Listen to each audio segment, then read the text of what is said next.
사람들마다 살면서 그 인생의 모토 같은 거가 있잖아요. 저도 좀 마찬가지인데 모토가 있다라는 것은 잘 안 되기 때문에 더 많이 갖는 것 같아요. 여러분 가운데 어떤 인생의 모토가 있습니까? 저는 이런 생각을 가지고 항상 살아가요. 잘 안 돼요.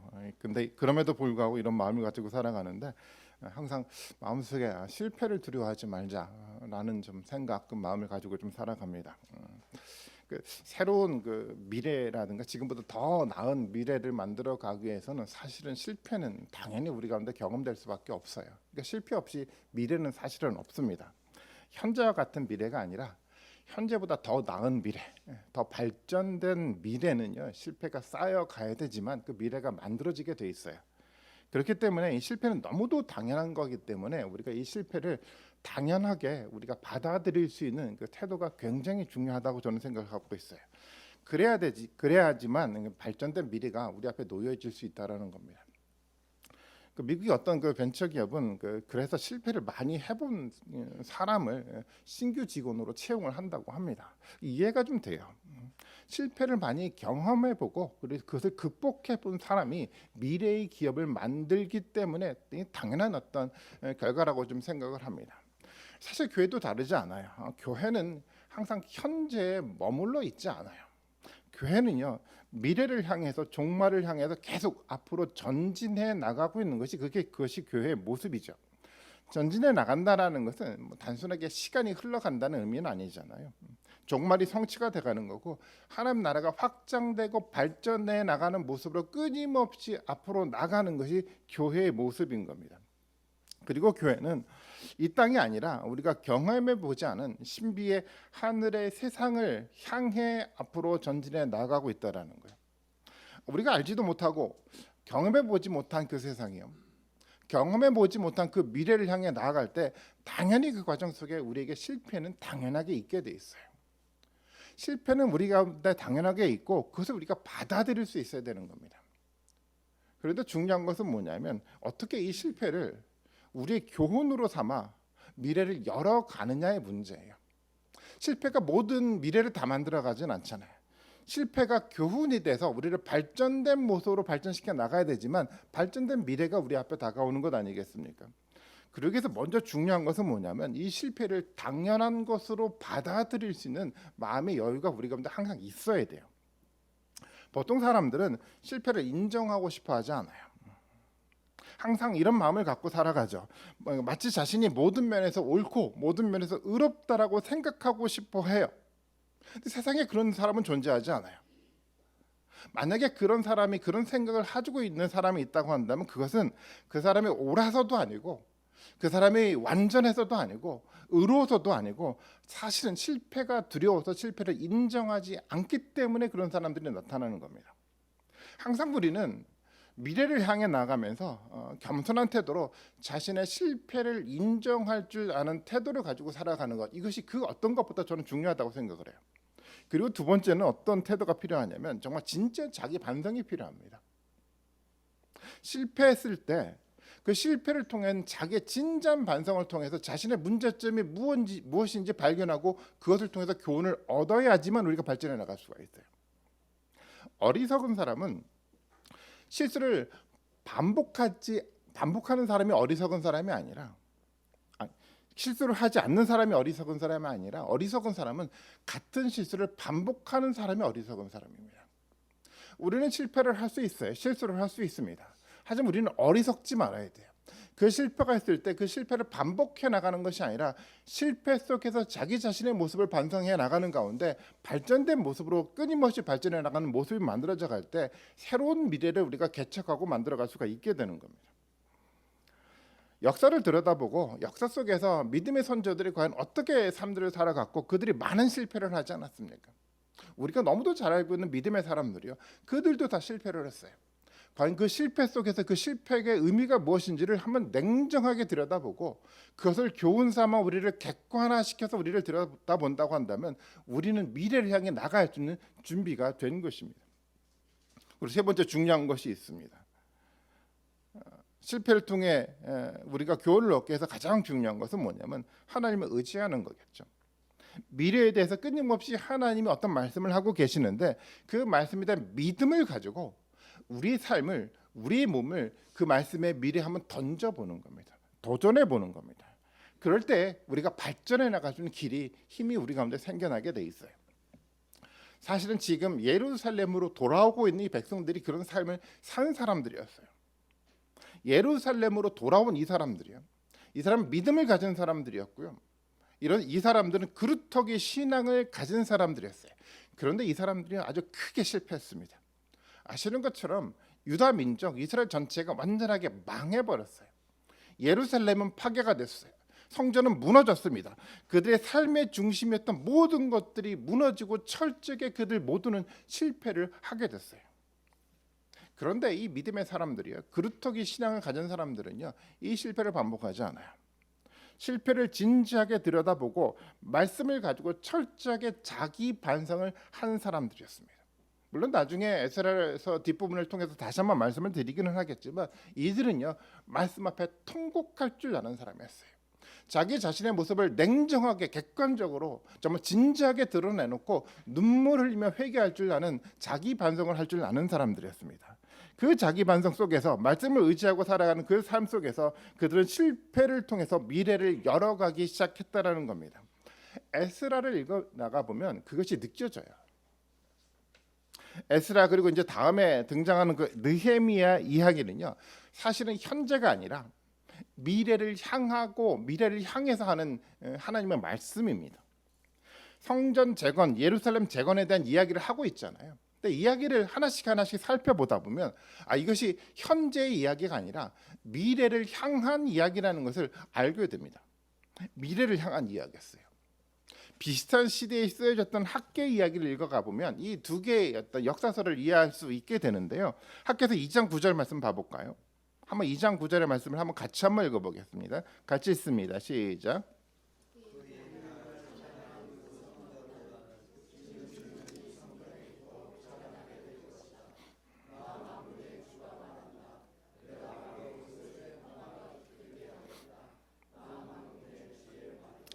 나 만군의 주의 말이다. 계속 반복을 하고 있잖아요. 하나님은 강조하고 있는 거예요. 내가 얘기하잖아. 내가 분명하게 너에게 약속하며 얘기를 하잖아라고 아주 선언을 하고 있는데 그 말씀이 어떤 이야기입니까? 지금 짓는 이 성전이 과거의 성전과 비교가 되지 않게끔 더 찬란한 성전이 될 것이다라고 하나님이 이야기를 하고 있다라는 거예요. 좀 이해가 좀 되십니까? 전에도 제가 한번 말씀을 드린 적이 좀 있어서 여러분 좀 이해를 하시겠지만 옛날에 찬란한 성전은 솔로몬 성전을 말하는 거예요. 솔로몬 성전은 정말 찬란했습니다. 정말 대단한 건물이었죠. 그런데 다시 짓는 이 성전은요, 솔로몬 성전과 비교가 되지 않았어요. 재활용품을 통해서 만들어져간 빈약한 건물이었다라는 겁니다. 비교가 되지 않아요. 그런데 이 비교가 되지 않는 이 건물이 더 찬란하게 될 거라고 하나님이 약속하고 있어요. 여러분 이해가 좀 되십니까? 사실 이 건물만 생각해 본다고 한다면 사실 이 건물도 나중에 무너지게 돼 있습니다. 건물은 사라지고 없게 됩니다. 그런데 이 성전이 더 찬란하게 될 거라고 하나님은 강조해서 말하고 있어요. 왜 그렇습니까? 우리가 너무도 잘 알고 있는 것처럼 학계를 통해서 하나님이 말씀하시는 솔로몬 성전보다 더 찬란하게 될 성전은 바로 예수 그리스도의 죽음과 부활로 만들어지는 완전하게 새로운 개념의 성전이요, 미래의 성전을 말하고 있기 때문에 그런 거예요. 찬란하고 위대한 성전은 건물 속에 있지 않아요. 누구에게 있습니까? 예수 그리스도를 통해서 만들어진 새로운 개념의 성전이 세워지는 그것을 통해서 찬란한 성전이 만들어져 가는 겁니다. 지금 분명하게 에스라 이야기를 통해서도 마찬가지지만 지금 에스라 이야기는요, 그 시대에 있었던 이야기가 아닙니다. 미래를 향해서 끊임없이 나가게 만들어가는 이야기였어요. 찬란한 성전에 대한 이야기는 더 미래를 향해 나가는데 계시록 15장 5절과 6절 말씀 봐볼까요? 계시록 마지막 성경 이야기에 이렇게 기록이 되어 있습니다. 그 뒤에 내가 또 보니, 요한이 보고 있죠. 어떤 것을 보고 있습니까? 하늘에 있는 증거의 장목인 장막 성전이 열리고 그 성전으로부터 7 천사가 7 재난을 들고 나왔습니다. 그들은 깨끗하고 빛나는 못이 옷을 입고 가슴에는 금띠를 띠고 있었습니다. 하늘을 봤어요. 하늘에 있는 성전이 열렸다라고 얘기를 하고 있어요. 이게 본질적인 성전이었습니다. 하늘의 성전이 열리고 그 성전을 통해서 하나님의 임재와 통치가 이루어져 가고요. 그 통치를 통해서 하나님의 위대한 영광이 드러나는 그 찬란한 성전이 바로 이곳에 있다라는 겁니다. 사도 요한이 봤던 이 하늘의 성전이요, 이 사도 요한이 봤던 이 하늘의 성전이 지금 에스라가 말씀하고 있는, 에스라를 통해서 말씀하고 있는 하나님이 찬란했던 그 성전에 대한 이야기라는 거예요. 본문을 통해서 제가 말씀드리고 싶은 이야기는 뭐냐면, 지금 끊임없이 성경 이야기는 현재에 머물지 않아요. 현재 눈에 보이는 현상에 머물지 않습니다. 미래를 향해서, 우리가 알지 못하는 세상을 향해서 끊임없이 전진해 나가고 있는 이야기가 성경에 기록되어 있다는 겁니다.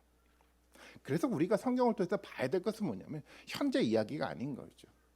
현재 우리 모습 속에 나타난 눈에 보이는 현상의 이야기가 아니라 이것을 통해서 만들어져가는 미래 이야기예요. 하나님 우리 가운데 보여주고자 약속했던 그 하나님의 영광의 이야기를 우리가 믿음의 시선으로 볼 줄 알아야 된다는 겁니다. 먼 미래 이야기를 에스라가 하고 있어요. 그런데 물론 에스라도 명확하게 예수 그리스도에 의해서 세워지는 성전이요, 그리고 종말에 있을 사도 요한이 봤던 성전을 자세하게 알지는 못했어요. 명확하게 보지도 못했습니다. 그럼에도 불구하고 믿음의 시선으로 잘 알지 못하는 그 성전을 향해서 지금 나아가고 있다는 거예요. 아브라함도 마찬가지였잖아요. 자기가 갈 바를 알지 못했지만 믿음으로 알지 못하는 그 세상을 향해 도전해 나갔던 것처럼 에스라도 마찬가지였어요. 눈앞에 명확하게 보이는 것은 하나도 없습니다. 하지만 믿음의 시선으로 그 미래를 향해서 한 걸음씩 하나님을 의지하고 믿음을 가지고 나아가고 있다는 거예요. 이것이 믿음인 거죠. 우리도 마찬가지예요. 믿음이라는 것은 우리 눈에 나타났던 어떤 현상에 대한 확인을 하는 것이 아니라 하나님 말씀을 의지하고 미래를 향해 던져져 가는 그 위대한 이야기를 우리가 믿음으로 받아들이고 우리의 삶을 그 삶으로 던져가는 것이 믿음의 본질인 겁니다. 저는 그래서 우리도 이 미래에 우리의 시선이 가 있어야 된다고 생각을 해요. 그래야 하나님이 말씀하시는 영광된 삶을 말씀을 통해 확인할 수 있는 겁니다. 하나님은 영광된 미래에 대한 삶에 대한 이야기를 지금도 하고 있어요. 과거에 에스라와 학계를 통해서만 하는 것이 아니라 지금 오늘 우리에게도 하나님이 이 이야기를 하고 있고 약속을 하고 있다는 겁니다.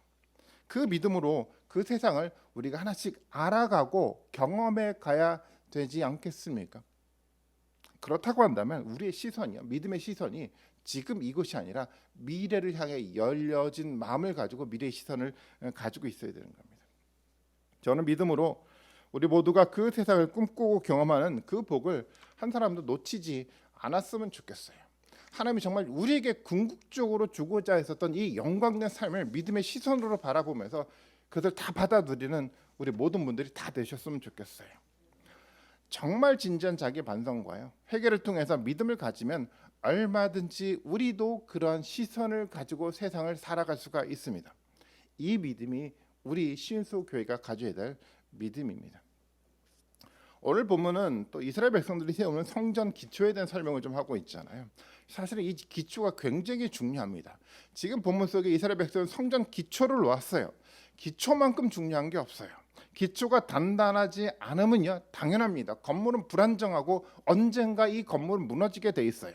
어떤 공동체도 마찬가지지만 이 공동체 기초가 불안하면요, 처음에는 뭔가 그럴듯하게 공동체가 세워질 것 같지만 그렇지 않아요. 시간이 지나가면 이 기초가 무너지면요, 다 결국 무너지게 돼 있습니다. 그렇다고 한다면 성전 기초가 어떻게 세워져야 할까요? 어떻게 성전 기초가 만들어져 가야지, 어떻게 공동체의 기초가 건강하게 만들어져 가야지 건강한 공동체로 발전해 나갈 수가 있습니까? 어떻게 세워져야 찬란한 성전이 되어갈 수 있을까요? 단단한 돌로 교회를 세우면 될까요? 물론 눈에 보이는 건물은 단단한 돌로 세우면 그렇게 단단하게 세워질 겁니다. 하지만 미래의 성전은 눈에 보이는 그런 건물을 말하지 않잖아요. 그래서 그 기초가 단단한 돌이 될 수 없어요. 미래의 성전은요, 영적인 성전이잖아요. 무엇이 기초가 되어 가야 될까요? 히브리서 말씀을 통해서 얘기를 좀 하고 있더라고요. 히브리서 11장 9절과 10절 말씀인데요, 이렇게 얘기를 하고 있습니다. 아브라함에 대한 이야기였어요. 믿음으로 그는 약속의 땅에서 타국에 몸붙여 사는 나그네처럼 거류하였으며 같은 약속을 함께 물려받을 이삭과 야곱과 함께 장막에서 살았습니다. 그는 하나님께서 설계하시고 세우실 튼튼한 기초를 가진 도시를 바랐던 것입니다. 아브라함은요, 하나님이 설계하시고 하나님이 세우실 기초를 가진 도시를 기대하고 살았어요. 근데 이 기초가 뭐에 근거해서 이 기초가 만들어져 갑니까? 하나님에 대한 믿음이요. 아시는 것처럼 아브라함은 어떤 사람이었습니까? 믿음의 사람이었잖아요. 아브라함은 갈 바를 알지 못하고 인생을 살아갔지만 그럼에도 불구하고요, 끊임없이 믿음을 가지고 끊임없이 전진해 나갔던 그런 사람이었습니다. 이 믿음의 단단한 기초가 세워졌던 아브라함이요, 이 믿음의 바로 이 믿음이 참된 성전의 공동체의 기초가 되어야 한다라는 겁니다. 에베소 말씀도 한번 보겠습니다. 에베소 2장 20절 말씀인데요, 같이 한번 읽어보겠습니다. 시작.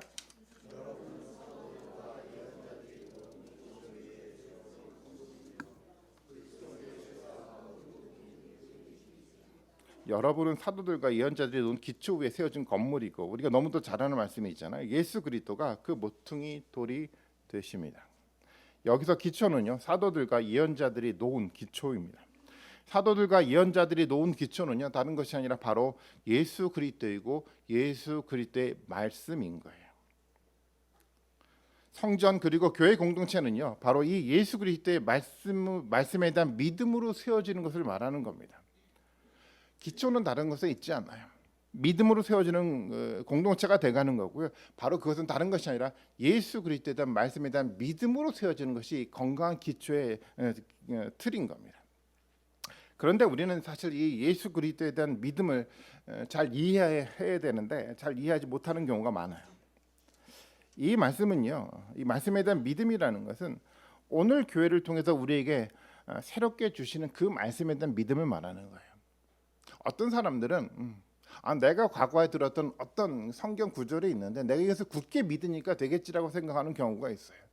내가 과거에 교회에서 배웠던 어떤 조직 신학의 몇 가지 이론이 있는데 이 이론을 내가 잘 믿고 있으면 이것이 믿음이라고 생각을 해요. 말씀에 대한 믿음이라고 생각을 해요. 물론 그것도 말씀에 대한 믿음이에요. 그런데 오늘 우리가 생각해야 될 말씀의 믿음은요, 과거 기억 속에 있는 것을 말하는 것이 아니고 어떤 조직 신학 이론 속에 근거했던 어떤 이론을 말하는 것이 아니고 오늘 지금 우리에게 주시는 하나님의 말씀에 대한 믿음인 거예요. 오늘 우리에게 주시는 말씀이요, 우리를 통해서 미래를 열어가고자 하는 성령이 인도하시는 그 말씀에 대한 그 믿음과 그 결단이 진정한 믿음의 본질이라는 겁니다. 어떻습니까? 과거의 기억은 여러분 잠시 내려두시고 오늘 우리에게 하나님 어떤 이야기를 들려주고 계십니까? 그리고 그 들려주시는 이야기에 대한 그 믿음을 가지고 내가 결단하기로 끊임없이 다짐해 나가고 있습니까? 이 믿음이, 이 결단이 우리 가운데 기초가 돼 가야지 건강한 교회가 세워져 갈 수 있습니다. 다른 것이 중요하지 않아요. 다른 그 어떤 것도 중요하지 않습니다. 철저하게 오늘 우리에게 주시는 이 말씀의 기초에 근거해서 믿음으로 결단하고 우리의 삶을 도전하는 그 마음이 우리 가운데 있는지를 확인해 봐야 돼요. 이 기초가 단단하게 세워져 가야 되지만 하나님의 공동체는 건강하게 세워져 갈 수가 있습니다. 어떻습니까? 제가 한번 질문 한번 던져볼게요. 그런 말씀에 대한 믿음이 지금 우리에게 있습니까? 아멘. 자신이 없습니까? 다시 한번 제가 질문해 볼게요. 하나님 우리에게 주시는 말씀이요, 그 말씀을 듣고 그 말씀에 대한 믿음을 근거로 살아가는 그 결단이 우리 가운데 있습니까? 그런 믿음이 있는지 확인하는 좋은 방법이 있어요. 저는 시편 19편 9절과 11절 말씀이라고 생각을 하거든요. 그 말씀을 봐볼까요? 우리가 너무도 잘 아는 말씀입니다. 주님의 말씀은 티 없이 맑아서 영원토록 견고히 서 있으며 주님의 법규는 참되어서 한결같이 바르다. 주님의 교훈은 금보다 순금보다 더 탐스럽고 꿀보다 송이꿀보다 더 달콤하다. 그러므로 주님의 종이 그 교훈으로 경고를 받고 그것을 지키면 푸짐한 상을 받을 것이다. 주님의 말씀이 어떻다고요? 한결같이 바라요. 주님의 말씀이 어떻습니까? 금보다 순금보다 더 탐스럽고 꿀보다 송이꿀보다 더 달콤합니다. 어떻습니까? 이 시편의 고백이 우리의 고백이 되어가고 있습니까? 이 시편의 고백이 우리의 고백이 조금씩 되어가고 있다고 한다면 우리가 이렇게 생각하면 돼요. 아, 기초가 잘 놓여져 가고 있구나. 그런데 만약 이 이야기가 우리 가운데 공감되지 않는다고 한다면 정말 하나님의 그 말씀은 한결같은지 잘 모르겠어요. 금보다 순금보다 더 탐스러운지 잘 모르겠어요. 아무리 읽어도 꿀송이처럼 달게 내 가운데 다가오지 않습니다. 라고 생각한다고 한다면 냉정하게 우리의 모습을 들여다봐야 돼요. 기초가 바르게 세워지지 않은 증거입니다. 우리가 그 증거를 기억하면서 정말 우리는 기초를 단단하게 세워져 가야 돼요. 다른 것이 아니라 오늘 우리에게 꿀송이보다 단 그 말씀들의 근거에서, 그 믿음의 근거에서 이 기초가 단단히 세워져 갈 때 하나님 우리 가운데 영광 가운데 위대한 영광을 보여주신다는 겁니다. 그 다음에 8절의 말씀을 한번 보겠습니다. 3장 8절의 말씀인데요, 이렇게 표현하고 있어요. 우리 손주가 반응하기 시작하네요. 8절에 보면 백성이 하나님의 성전터가 있는 예루살렘으로 온 지 이때째가 되는 해 둘째 달에 스알델의 아들 스룹바벨과 요사닥의 아들 예수아와 그의 나머지 동료 제사장과 레위 사람과 사로잡혀 갔다 예루살렘으로 돌아온 모든 사람이 공사를 시작하였고, 그 다음이요, 20살이 넘는 레위 사람을 주님의 성전 건축 감독으로 세웠다. 몇 살이 넘는 사람이요? 20살이 넘는. 이 나이를 명확하게 지금 에스라는 기록을 하고 있어요. 왜냐하면 이것이 특별했기 때문에 그렇다라는 겁니다. 근데 이 20살이 넘는 사람은요, 우리가 생각해도 어떤 사람이죠? 너무 젊은 사람이었어요. 우리가 볼 때 종근이 정도 나이 되는 어떤 나이밖에 되지 않아요. 이 사람이 어떤 사람이 되는 거죠? 교회 가장 중요한 성전 건축 감독으로, 지도자로 세워졌다라는 거예요. 여러분 이해가 되십니까? 민수기 말씀을 통해서 민수기 말씀을 보면 이스라엘 백성들이 가지고 있는 나이에 대한 생각을 좀 이해할 수가 있는데요. 민수기 4장 2절과 3절의 말씀에 보면 이런 이야기를 하고 있어요.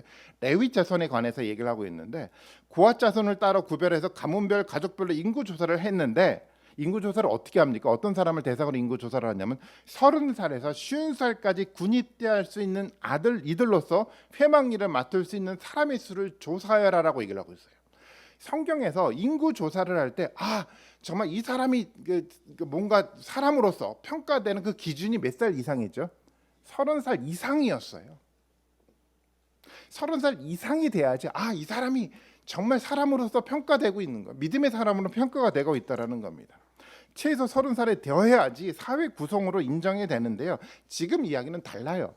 20살이 넘는 사람으로 지도자를 세우라라고 이걸 좀 해나가고 있다는 겁니다. 젊은 사람들로 이루어졌어요. 물론 레위 사람이 부족해서일 수도 있습니다. 하지만 이 상황을 통해서 이 에스라가 지금 가지고 있는 이야기는 뭐냐면, 이 젊은 사람들을 통해 미래가 만들어지기 때문에 이 젊은 사람을 지도자로 세우라고 이야기를 하는 것입니다. 저는 이 문제가 바로 우리의 문제가 되어야 한다고 생각을 해요.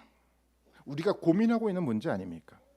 젊은이들이 중심이 되는 미래의 교회가 이 땅 가운데, 한국 교회 가운데 세워져 가야 되는 거잖아요. 너무도 절실하게 우리가 정말 이것을 느끼고 있지 않습니까? 그러기 위해서 어떻게 해야 되죠? 젊은 사람들이 지도자가 되어야 돼요. 물론 경험이 부족한 이 젊은 사람들 잘하지 못합니다. 계속 뭐를 하냐면 실패를 할 수밖에 없어요. 그것은 오늘 본문에 나와 있는 이 젊은 감독자들도 다르지 않아요. 그들은 잘못했어요. 많은 문제를 만들 수 있습니다. 그런데 괜찮아요. 젊은이들이 그렇게 많은 문제를 만들고 실패를 끊임없이 반복해야지 단단한 미래를 만들어 가기 때문에 그것을 인정하고 용납할 줄 알아야 되는 겁니다. 저는 우리 공동체가 그런 공동체가 되기를 정말 바라고 있어요. 젊은이들이 많이 와서 우리 공동체 속에서 많은 실패를 좀 하기를 바라고 있어요.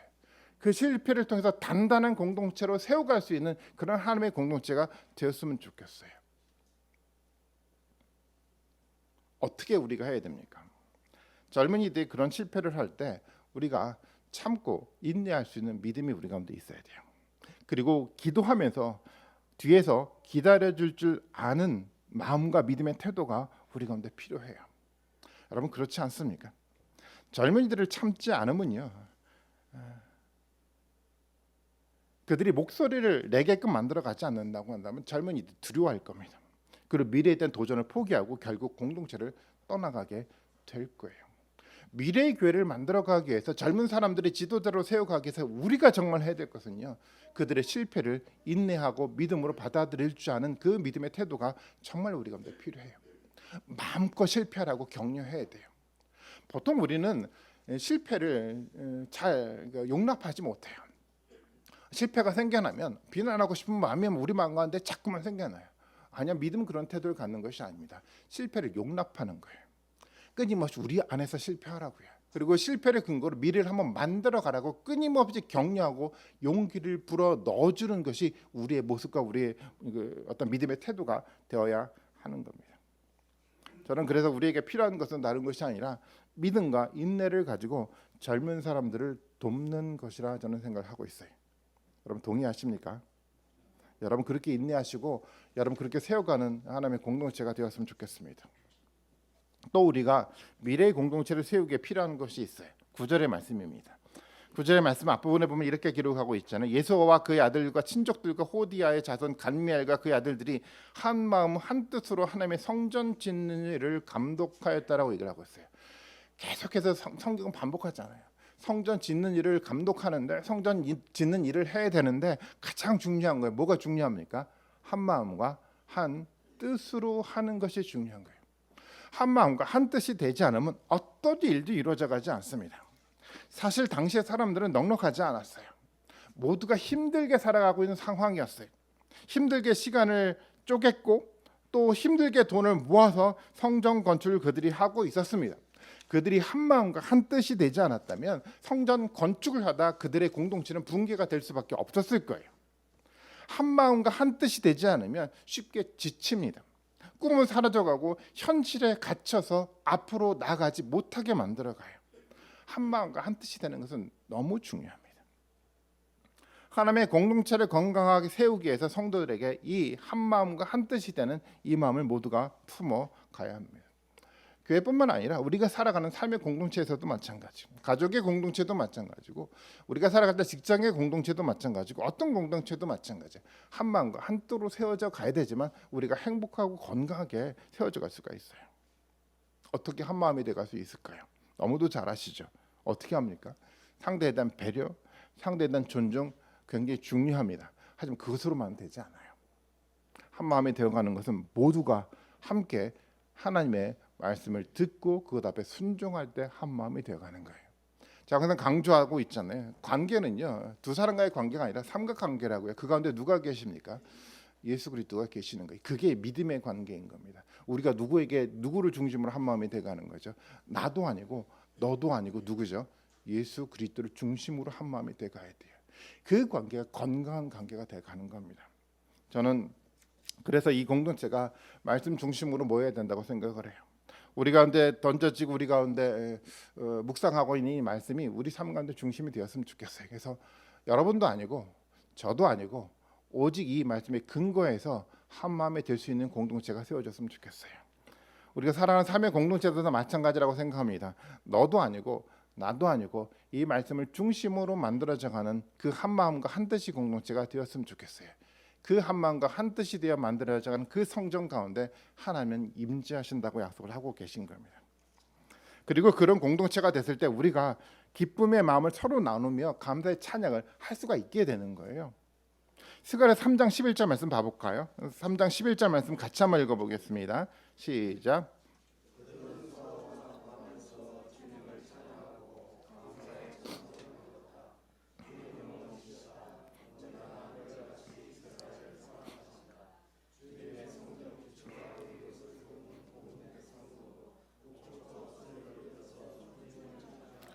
이 찬양 하고 싶죠. 온 백성이 함께 모여서 목청을 높여서 한껏 주님을 찬양했다고 해요. 이렇게 표현하고 있잖아요. 그들은 서로 화답하면서 주님을 찬양했대요. 서로 화답했대요. 서로가 얼굴과 얼굴을 보면서 화답하며 찬양을 했습니다. 어떻게 이게 가능할까요? 가능한 건 한 가지밖에 없습니다. 한 마음과 한 뜻이 되면 가능해요. 한 마음과 한 뜻이 돼서 함께 공동체를 이뤄가면요, 서로가 얼굴과 얼굴을 보면서 화답하면서 찬양할 수 있는 힘이 우리 가운데 생겨나는 거예요. 그리고 감사가 넘쳐나죠. 얼굴만 봐도 알아요. 우리가 서로 찬양하고 있는지, 화답하면서 한 마음과 한 뜻으로 하나님의 이름을 높이고 있는지 우리는 알고 있습니다. 그런 마음으로요, 감사한 마음으로 찬양을 하는 것이요, 바로 이것이 하나님의 공동체 아니겠습니까? 당연해요. 한 마음의 공동체는요, 실패가 있다고 하더라도 실패 속에서도 한 마음과 한 뜻으로 기쁨과 감사의 찬양을 할 수가 있어요. 실패가 있어도 이 한 마음과 한 뜻이 무너지지만 않으면 우리 찬양은 끊이지 않습니다. 찬양의 중심이 어디에 있습니까? 이 찬양의 고백은 오직 누구에게만 있습니까? 하나님에게만 있어요. 하나님 한결같으신 분이에요. 하나님의 이름을 지금 그들은 찬양하고 있어요. 하나님의 위대하심을 그들은 찬양하고 있습니다. 이 찬양은요 철저하게 하나님에게만 맞춰져 있어요. 사람에게 조금도 맞춰져 있지 않아요. 사람의 목소리가 멋지다라고 말하지 않아요. 사람의 이게 찬양의 음정이 너무도 정확해서 훌륭한 음악을 만들어내고 있다라고 얘기를 하지 않아요. 찬양의 중심은 오직 하나님에 대한 고백에게만 맞춰져 있는 겁니다. 이것이 진짜 찬양입니다. 하나님은 한결같이 우리를 사랑하십니다. 신실하셔서 말씀을 통해서 약속한 그대로 우리를 사랑하십니다. 변하지 않는 신실하신 이 하나님의 약속이 과거에나 현재나 미래나 변함없이 한결같은 모습으로 우리 가운데 역사하신다라는 겁니다. 이 공동체를 만들어 가야죠. 어떻게 할 수 있습니까? 당연해요. 오늘 우리에게 주시는 말씀을 믿음으로 받아들이고 그 믿음의 근거에서 미래에 우리를 던질 때 이 신실하신 한결같으신 하나님이 고백되고 경험될 수 있는 겁니다. 과거 기억 속에 있는 어렴풋한 과거의 신앙이 아니라 오늘 우리에게 새롭게 주시는 그 말씀 속에 새로운 도전 속에 하나님의 한결같으시다는 위대한 고백이 찬양으로 우리 가운데 얼마든지 들어질 수 있다라고 저는 믿고 있습니다. 이런 찬양을 하나님 받기를 원하시지 않을까요? 이런 찬양을 하나님이 우리에게 하기를 하나님이 원하시지 않겠습니까? 그런 찬양을 우리 삶 속에서 또 공동체 우리 예배를 통해서 하는 우리 모든 분들이 되시기를 바라겠습니다.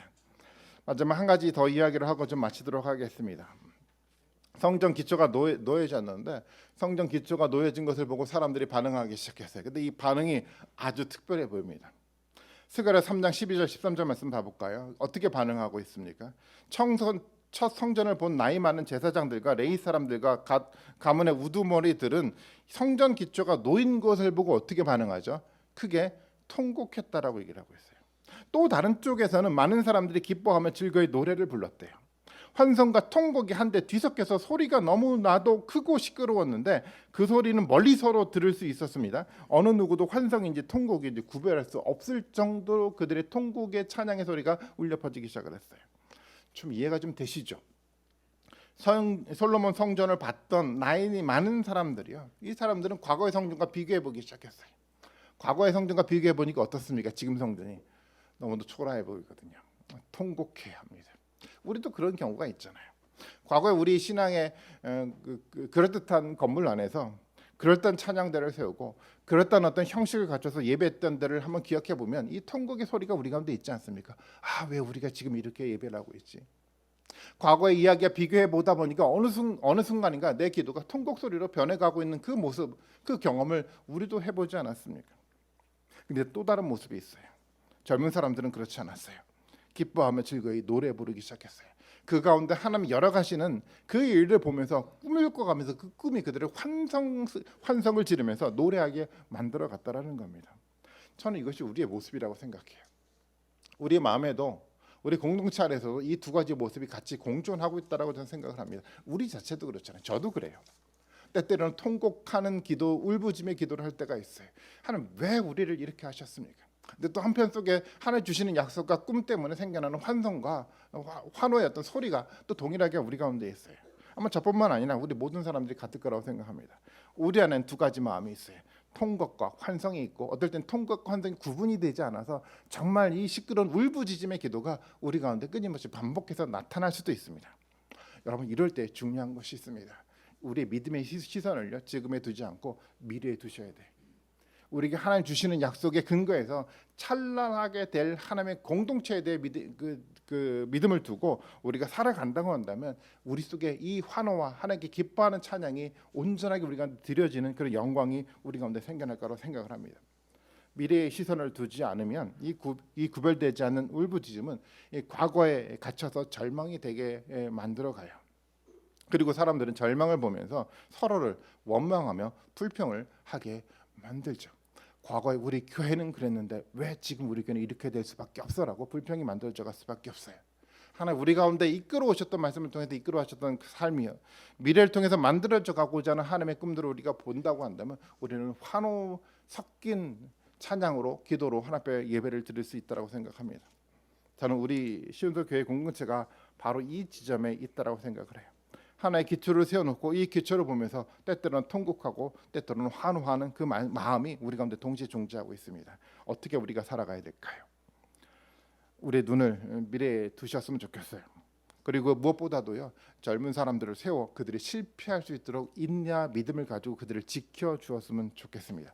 그래야 미래의 교회가 만들어질 수 있습니다. 오늘 다시 우리는 설날을 맞이하게 됐어요. 서로의 축복을 빌어 주셨으면 좋겠어요. 이런 축복을 서로 빌어 줬으면 좋겠어요. 우리의 믿음의 시선을 현재가 아니라 과거가 아니라 미래에 두자라고 격려했으면 좋겠어요. 젊은 사람들이 실패를 할 때 내가 용납하고 그들을 위해서 중보하고 기도하겠다는 다짐의 결단이 우리 가운데 같이 축복으로 만들어져 갔으면 좋겠어요. 이런 믿음으로 이런 한 마음과 한 뜻으로 우리가 세워져 간다고 한다면 당연히 누가 축복하시죠? 하나님이 여러분을 축복하실 겁니다. 그 축복을 받는 우리 모든 분들이 되셨으면 좋겠어요. 2024년 한 해 또 우리 설날을 맞이해서 서로 간에 축복을 빌어주면서 이 하나님이 주시는 축복이 풍성하기를 바라면서 서로를 축복하며 또 서로를 또 하는 축복 안에 은혜 가운데 지키시는 우리 모든 분들이 되시기를 바라겠습니다.